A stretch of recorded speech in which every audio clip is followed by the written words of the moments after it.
Hi guys, welcome to the Josh Attwell Sports YouTube channel. In today's video, we're going to start a new series where I go through different squash terminologies so that newer players can understand what people mean when they use different words in a squash context. The first term we're going to look at is the term taxi. Now, anyone that does know what a taxi is, it's one of the more satisfying things in squash to do.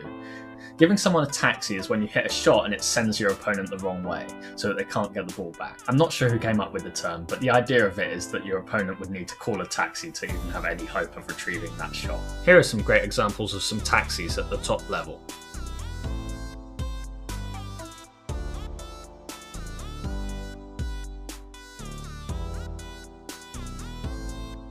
Now this transitions us nicely to our next term, which is hold. Now holding the ball is when you wait to play it, so you'll wait till after the top of the bounce before you strike the ball. The idea of this is so that you're forcing your opponent's movement to stop as they don't know where you're going to hit it. This can ultimately result in a taxi a lot of the time, or it can just break up their movement patterns to make their life harder on court. Check out these beautiful examples of hold. Notice the importance of having multiple options from the same swing, and how that means the opponent can't commit to any direction. If they do commit early, then it's easy for the person holding to simply play the ball to the opposite place to where the opponent is moving to. The next term we're going to talk about is the roller, otherwise known as the rolling nick.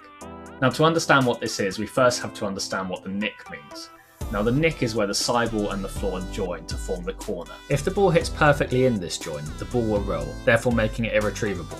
I know I said giving someone a taxi was satisfying, but this might just top it. You may be wondering why people don't just always aim to hit a roller. The reason for this is that it's a high risk shot, as it will often leave you out of position if you don't hit it perfectly. It also requires you to aim close to the tin, so there's a high chance of an error if it's played at the wrong time. I'll let you enjoy some of the flattest rollers imaginable.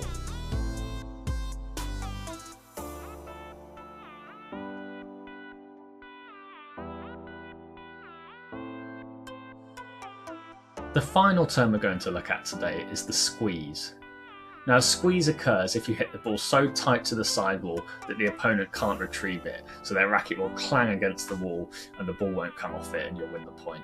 It takes a tremendous amount of skill to consistently do this to good players, but it's a much safer way of winning a point than hitting a roller.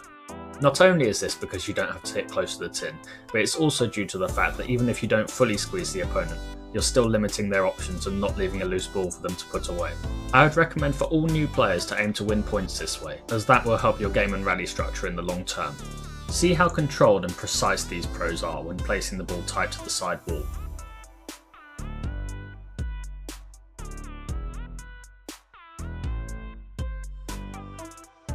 As you can see, I've been using a number of professional clips from Squash TV in this video.